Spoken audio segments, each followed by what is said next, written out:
한 사람의 마음을 바꾸는 것은 어렵습니다. 우리가 가족들이어도요, 우리가 가까이에 있는 주변 친구들, 그런 사람들을 만나면서 아무리 그 사람들의 마음을 바꾸려고 해도요, 내 마음대로 잘 바꾸어지지 않는 것을 우리가 항상 경험하게 됩니다. 그런데 한 사람의 마음을 바꾸는 아주 강력한 방법이 있습니다. 무엇일까요? 사람의 마음을 바꾸는 아주 강력한 도구라고 해야 될까요? 방법이라고 해야 될까요? 힘? 무엇이 있을까요? 아마 해본 사람만 알 텐데요. 목숨 걸면 됩니다. 목숨 걸고 이 사람의 마음을 바꾸겠다고 생각을 하면 실제로 사람의 마음을 바꾸는 게 그렇게 어렵지는 않습니다. 제가 어렸을 때 중학교 때 전도사님이 한 번 바뀌었는데 전도사님께서 이렇게 같이 임원이 된 친구들을 모아가지고 가장 첫 번째 하신 일이 기독교 유적지 방문이었습니다. 기독교 유적지를 방문하는데 멀게는 안 가고 저희들은 이제 뭐 경기도권, 서울권 뭐 이런 데만 돌아다녔는데요. 몇 개 딱 한두 개만 갔는데도 어린 나이에 나는 그래도 좀 예수님 좀 믿는다 생각을 했고, 그리고 어렸을 때부터 신앙 위인전 이런 게 집에 있어가지고 대충 뭐 주기철 목사님, 뭐 손양원 목사님, 뭐 이기풍 목사님 이런 분들은 이제 좀 대충 알았는데 현장에 가서 그 유물들, 그 인물들, 뭐 영상 설명들을 듣고 나니까 정말 이건 내가 알고 있었던 건 알고 있는 게 아니구나라는 생각이 들었습니다. 그 이유가 뭐냐면요, 목숨을 바쳐서 예수님을 위해서 살았고 또 죽었는데 그 이야기가 저랑 똑같은 땅에서 몇십 년의 간격밖에 안 되는 사람들의 이야기이기 때문입니다. 어떻게 보면 성경 인물들은 너무 먼 이야기처럼 들렸었는데요, 어렸을 때는. 그런데 같은 한국 땅에서 같이 신앙생활을 했는데 단 몇십 년 내 앞에 있다고 해서 이렇게 목숨을 걸고 살 수 있는 사람들이 있을까? 그분들의 이야기를 듣고 나서 제가 속으로 그런 생각을 했습니다. 내가 앞으로 살아가야 할 목표는 목숨 걸고 예수님을 믿고 살아가는 것이다. 내가 아직 그런 믿음을 가지지 못했지만 내가 언젠가는 혹여나 나중에 예수님의 이름을 걸고 죽어야 할 일이 있다면 그때 죽을 수 있는, 담대히 죽을 수 있는 믿음을 가져야 되겠다라는 마음을 가지고 신앙생활을 좀 다시 시작했던 것 같습니다. 한마디로 그 사람들이 저의 마음을 바꿨던 거죠. 제가 생각을 해보면 사실 순교자들만이 우리들에게 이런 변화를 주는 것은 아닙니다. 혹시 주변의 인물들 중에서 나를 위해서 목숨을 바쳐서 살거나 죽었던 사람이 있습니까? 그만큼 나에게 큰 영향을 준 사람이 있습니까? 주변의 사람 중에 그 사람의 죽음 때문에 내 마음이, 내 어떤 인생이 변화된 사건을 경험한 적이 있습니까? 아마 있을 겁니다. 기억이 잘 안 날 뿐이에요. 없을 수도 있죠. 만약에 있다면 부모님이지 않을까요? 저도 어렸을 때 아버지께서 돌아가셨을 때는 크게 변화가 없었습니다. 왜냐하면 너무 어려서 아버지의 마음을 몰랐으니까요. 근데 크고 나서 점점 아버지가 돌아가시기 전에 어떻게 살고 또 저희 아버지는 이 췌장암 말기로 1년 반 동안 이렇게 계속 어렵게 사셨거든요. 그동안 왜 그렇게 나를 혼내고 공부를 시키려고 하고 막 이렇게 저렇게 엄격하게 교육을 하셨는지 나중에 알게 됐습니다. 그때는 그냥 내 아빠가 아닌가 뭐 이런 생각을 좀 했었지만 나중에 아버지의 마음을 아니까 아버지가 죽기 전까지, 그러니까 돌아가시기 전까지 그 1년 반의 시간을 오로지 저를 위해서 투자했다라는 사실을 알고는 내가 어떻게 살아야 되는지 조금 더 마음을 바꾸게 됐던 것 같습니다. 주변의 사람들의 이야기를 들어보면 이 부모님께서 살아 있을 때는 모르다가 꼭 돌아가시고 나면 그 부모님께서 원하는 것을 마음속에 받아들이고 변화가 되는 경우가 많더라고요. 이처럼 목숨을 걸면 한 사람의 마음을 바꾸는 것은 쉽다고 말할 수는 없지만 목숨을 거는 일이니까 가능하게 됩니다. 빌립보 서신을 쓴 바울도 바로 그런 인물 중 하나였습니다. 목숨을 걸고 그리스도를 위해 살았고 그리스도를 위해 죽었던 사람입니다. 목숨을 걸고 주의 일을 한 그 사도가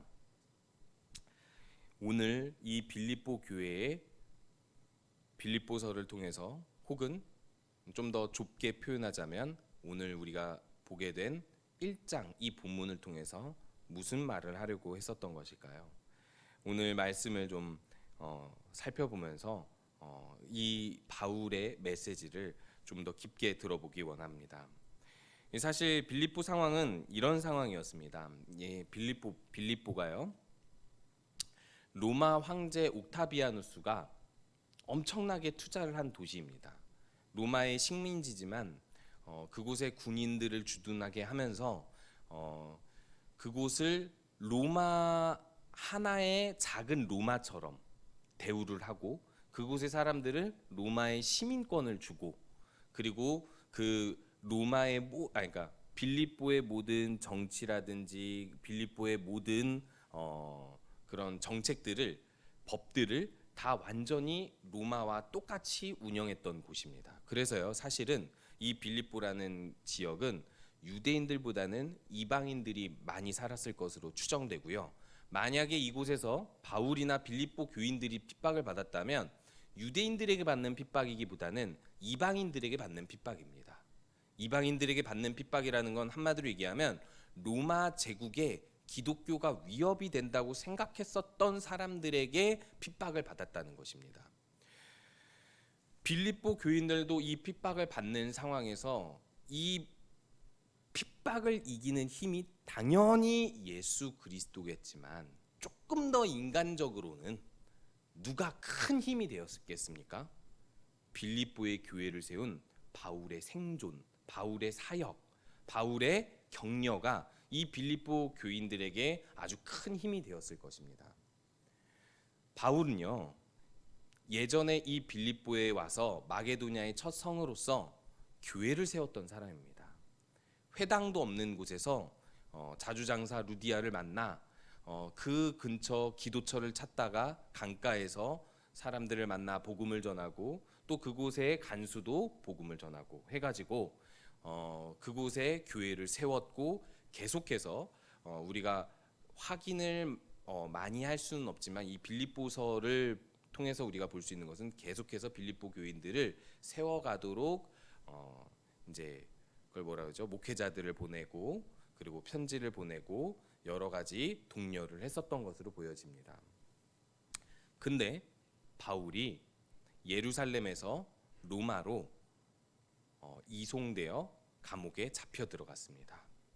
예전에는 공회에 잡혀 들어갔고 유대인들에게 잡혀 들어갔지만 혹은 헤로당에게 잡혔지만 이제는 로마에 잡혀갔습니다. 로마 제국의 아주 가장 큰 중심지죠. 그러면 이 바울이 로마에 잡혀 감옥에 들어갔다면 빌립보 교인들에게 있어서 이 사건은 얼마나 큰 사건인지 상상이 될 만하시죠. 분명히 로마에 잡혀 들어갔다면 이 바울은 이제 거의 죽은 목숨이나 다름없다고 생각을 했겠죠. 그래서 이것이 앞에 본문에 보면은 빌립보 교인들 어떤 사람들에게는 이것으로 인해서 더욱더 담대히 주를 전하게 되는 결과가 되기도 하고요. 어떤 사람들에게는 낙심케 되는 일이 되기도 하고요. 어떤 사람에게는 잡혀있는 바울을 더 괴롭게 하고자 하여서 더 복음을 전하게 되는 원인이 되기도 합니다. 그런데 이 빌립보 교인들에게 바울은 담대하게 이렇게 이야기하고 있습니다. 나의 당한 일이 복음 전파의 진전이 된 줄을 너희가 알기 원하노라. 바울이 당한 환난 때문에, 바울이 죽게 된 상황 때문에 빌립보 교인들이 낙심해가게 될 것이 아니라 오히려 우리가 살아오는, 우리가 한 마음으로 일했던 그 목적, 복음 전파가 진전이 된 줄을 너희가 알기 원한다라고 이야기하고 있습니다.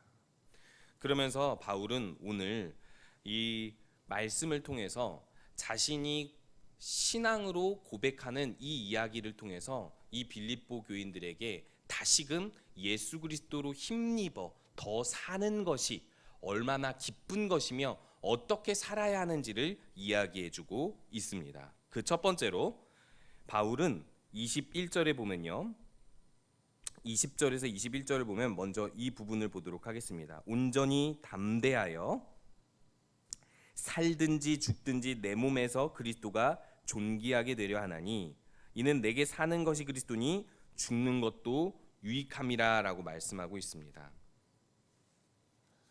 사는 것이나 죽는 것이나 그리스도가 존귀케 되기 때문에 자신은 사는 것이나 죽는 것이나 오히려 죽는 것도 유익함이라 라고 이야기하고 있습니다. 한번 질문해 보겠습니다. 사는 것이 유익합니까? 죽는 것이 유익합니까? 남에게요. 질문해 볼 필요도 없겠죠? 제가 만약에 아내한테 이런 질문을 한다고 생각해 보시기 바랍니다. 제가 아내한테 내가 사는 게 좋아, 죽는 게 좋아? 아내가 갑자기 죽는 게 더 나아. 보험 들어놨어. 이러면 더 심각하겠죠. 보험은 안 들어놨는데 죽는 게 너다. 이것도 더 심각하겠죠. 그럼 이게 무슨 뜻이죠? 쓸모없다라는 얘기예요. 죽는 게 더 낫다라고 만약에 대답을 한다면 사는 것이 아무런 가치가 없다라는 뜻이에요. 근데 우리가 여기 잘 아시겠지만 우리가 그렇게 가치 없지 않잖아요. 우리가 살아가는 것으로 누군가에게 가치를 주고 있고 의미를 주고 있고 유익을 주고 있습니다. 그냥 살아있는 것만으로도 위로가 되게 해줄 수 있는 존재이기도 합니다. 가족에서든 어디서든요. 그런데요, 사는 것이나 죽는 것이나 둘 다 똑같이 유익합니까? 말도 안 되는 얘기예요. 어떻게 보면 이게 성경 말씀만 아니면 말도 안 되는 말을 하고 있는 거예요. 어떻게 죽는 것도 유익할 수 있는 것이죠? 그럼 반대로 또 생각해 보겠습니다. 내 자신에게는 사는 것과 죽는 것 중에 무엇이 유익하다고 생각하시나요? 난 빨리 죽는 게 나한테 가장 좋은 거야. 오늘 바울이 고백을 하죠. 그리스도와 함께 있는 것이 너무 좋아서 빨리 천국 가고 싶다고. 한마디로 얘기하면 좀 그런 표현인데 혹시 그렇게 생각하고 계신 분 계신가요? 난 사는 것보다 빨리 죽는 게 나아. 이렇게 생각하고 계신 분들이 있으신가요? 자신에게나 남에게나 우리들은 일반적으로 죽는 것보다는 사는 것이 더 유익하다고 생각을 하고요. 그 이유는 사는 동안에 유익을 줄 수 있는 것들이 죽는 순간에 나에게나 남에게나 끊겨버리기 때문에 우리들은 죽는 것이 더 유익하다고 생각하지 않습니다. 그러면 죽는 것이 더 유익한 경우가 있습니까?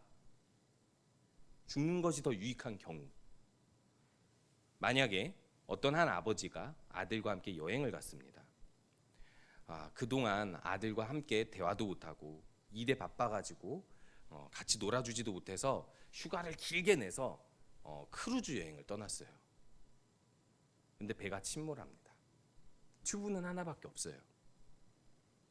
그때 아버지가 튜브를 아들에게 주고 죽는 것이 더 유익합니까? 아니면 아들아 미안하다.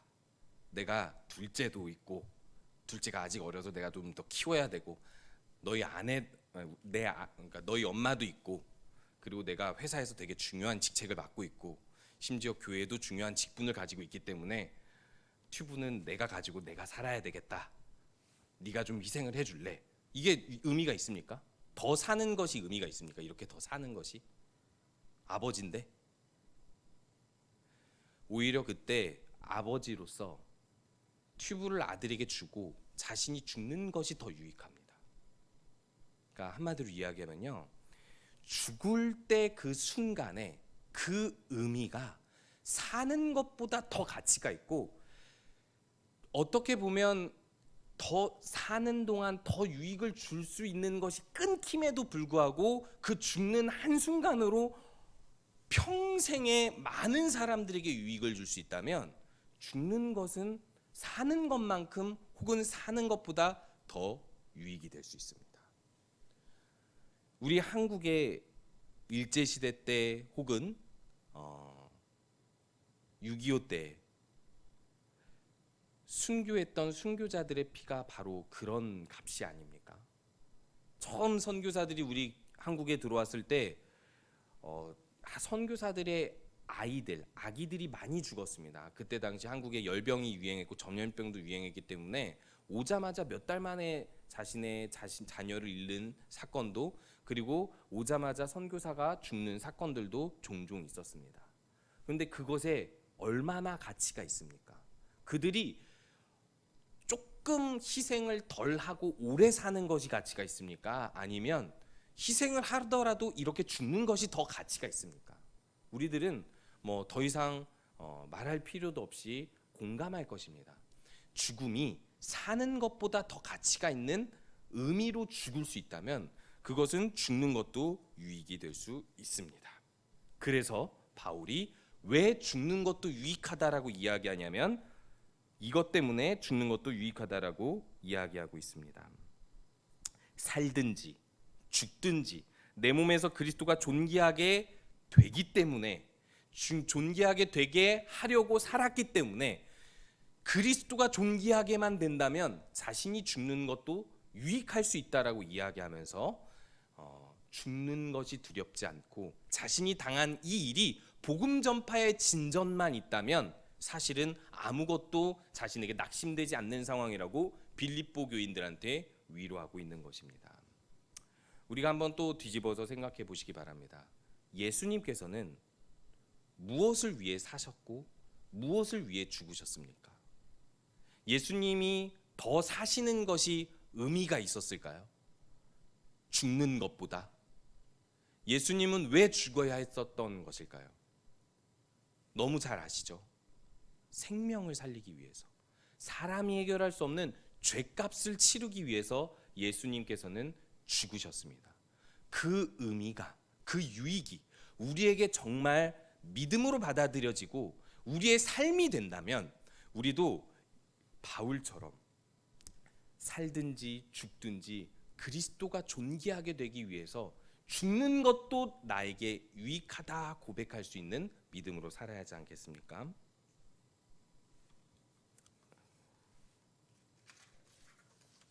그런데요, 바울은 죽는 것도 사는 것도 유익한데 오늘 이렇게 이야기하고 있습니다.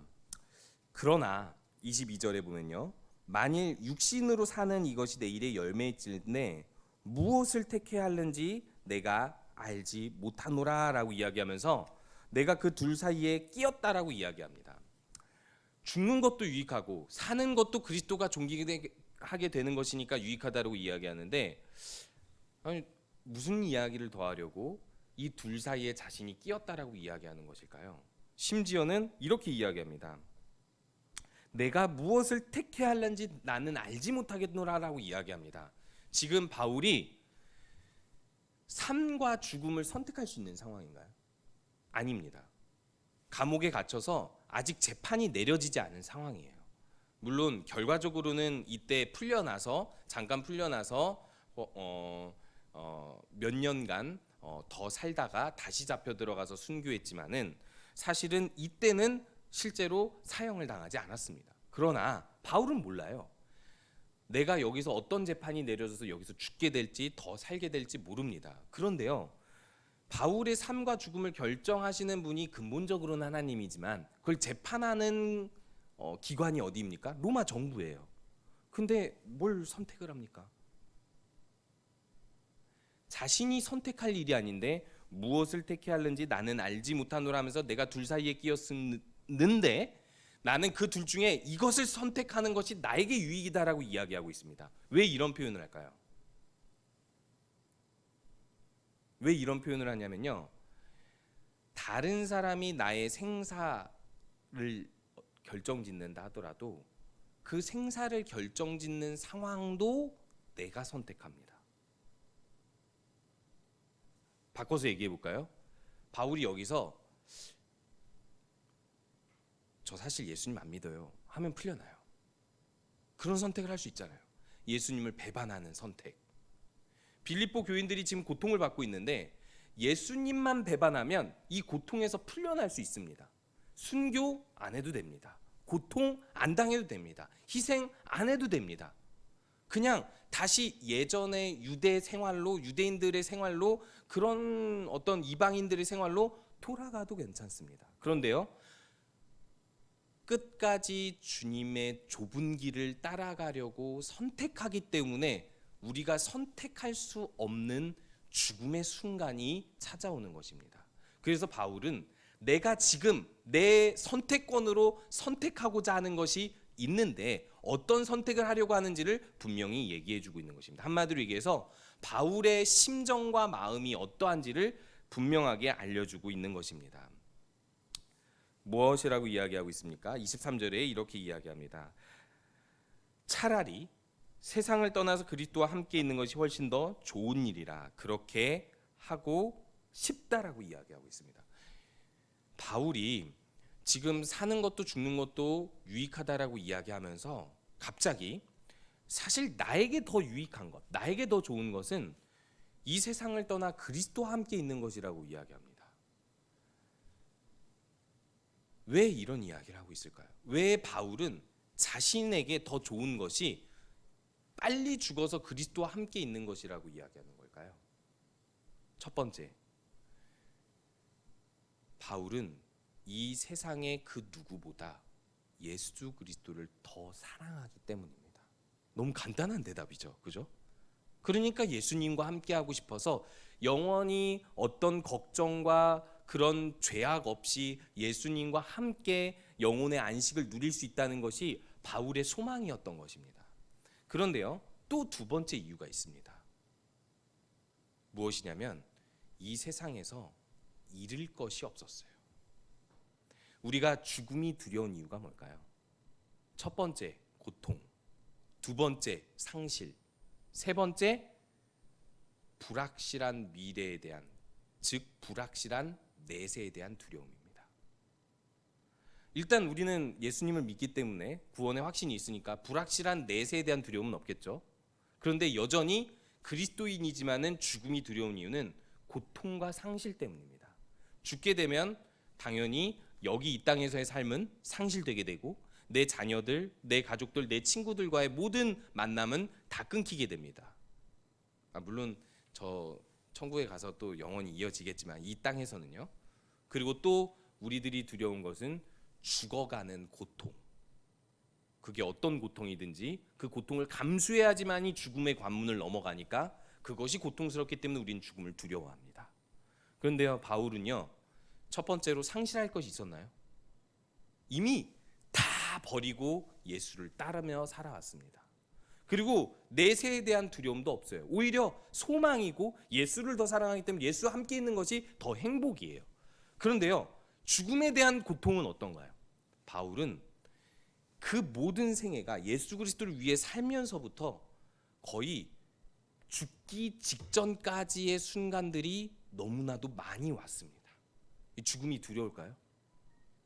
죽기 직전까지 이제 나 죽나 보다, 이제 예수님과 함께 있나 보다 했는데 깼어. 근데 또 죽기 직전까지 너 너무 힘든데 이번은 또 마지막 고통으로 이제 죽었으면 좋겠다 했는데 또 깼어. 그러다가 또 고통, 죽을 뻔한 고통을 계속 겹쳐가서 하는데 지금 이 감옥에서 이제 또 죽을 뻔하고 있는 거예요. 마음도 두려울 수도 있고 또 여러 가지 고문이나 학대를 당할 수도 있겠죠. 불편을 당할 수도 있고요. 바울은요, 이미 그 모든 고통을 몇 번이나 감수했기 때문에 죽을 고통에 대한 두려움도 없었을 것입니다. 한마디로 이야기하면요, 이렇게 바울이 세상을 떠나 그리스도와 함께 사는 것이 더 좋다라고 선택할 수 있는 건 첫 번째로 그리스도를 너무 사랑해서이기도 하지만 두 번째로는 그리스도를 위해서 전부를 버리며 살아왔기 때문입니다. 잃을 것이 없는 삶이기 때문입니다. 한번 우리 자신에게 질문해 보기 원합니다. 우리는 정말 나에게 있어서 가장 유익한 것이 지금 당장 세상을 떠나 주님과 함께 사는 것이라고 고백할 수 있습니까? 잃을 것이 없어서, 잃을 것이 없을 만큼 예수님을 위해 살았기 때문에, 더 고통스러운 것이 없을 만큼 예수님을 위해 예수님을 따라 살았기 때문에 우리들은 이 고백을 할 수 있습니까? 이 고백을 할 수 있어야지만이 그 다음에 고백을 할 수 있습니다. 그런데 바울이 이 다음으로 고백하는 것이 바로 이것입니다. 나에게는 세상을 떠나 그리스도와 함께 있는 것이 훨씬 더 좋은 일이지만 그래도 내가 선택하는 것은 이것이다 라고 이야기합니다. 그게 무엇이죠? 더 사는 것입니다. 지금 죽는 것이 아니라, 순교하는 것이 아니라 더 사는 것을 선택하고 있습니다. 24절을 보도록 하겠습니다. 내가 육신으로 있는 것이 너희를 위하여 더 유익하리라. 이 이유 때문에 바울은 더 사는 것을 기뻐하고 선택하고 있습니다. 이게 어떤 차원의 삶이죠? 죽음이 두려워서, 죽음이 나에게 더 큰 손해라서 살기 원하는 것이 아닙니다. 죽음이 더 나에게 유익한 상황에서 나에게 더 유익한 것을 버리고 남을 위해 더 고통스럽더라도 삶을 사는 것을 선택하겠다라고 이야기하는 것입니다. 무엇을 위해서요? 너희를 위하여 더 유익하리라. 구체적으로는 25절에서 26절 이렇게 말씀하고 있습니다. 내가 살 것과 너희 믿음의 진보와 기쁨을 위하여 너희 무리와 함께 거할 이것을 확실히 아노니 내가 다시 너희와 같이 있음으로 그리스도 예수 안에서 너희 자랑이 나로 말미암아 풍성하게 하려 함이라. 한마디로 바울이 순교자의 정신으로 내가 오늘 여기서 죽는 것이 더 유익하지만 나에게는, 하지만 내가 더 살 때 목숨 걸고 예수 그리스도를 위해 살아서 내가 너희들에게 유익을 주는 것이, 너희들의 신앙을, 너희들의 믿음의 진보를 위해서 풍성하게 하는 것이 나에게는 더 큰, 나에게는이 아니라 너희들에게 유익이 되기 때문에 나는 이것을 선택하겠다라고 이야기하는 것입니다. 그러면 이게 무엇보다 더 높은 수준인지 아세요? 순교보다 더 높은 수준의 삶입니다. 그럼 이걸 바꿔서 이야기해 볼까요? 순교자가 왜 위대한 순교자가 될 수 있냐면 언제든지 죽을 수 있는 사람인데 그런 마음으로 살아내기 때문입니다. 순교자의 정신으로 더 남의 유익을 위해서, 남의 신앙의 진보 혹은 복음 전파를 위해서 희생하고 좁은 길을 사는 삶이 사실은 순교자의 삶보다 더 위에 있다라는 것입니다. 근데 사실은 왜 이게 순교자의 삶보다 더 밑에 있죠? 죽지 못해 살니까, 죽으면 안 되니까, 죽음이 두려우니까, 사는 것이 더 기쁘니까, 내가 이 세상에서 잃을 것이 너무 많을 만큼 예수님을 사랑하지 않으니까.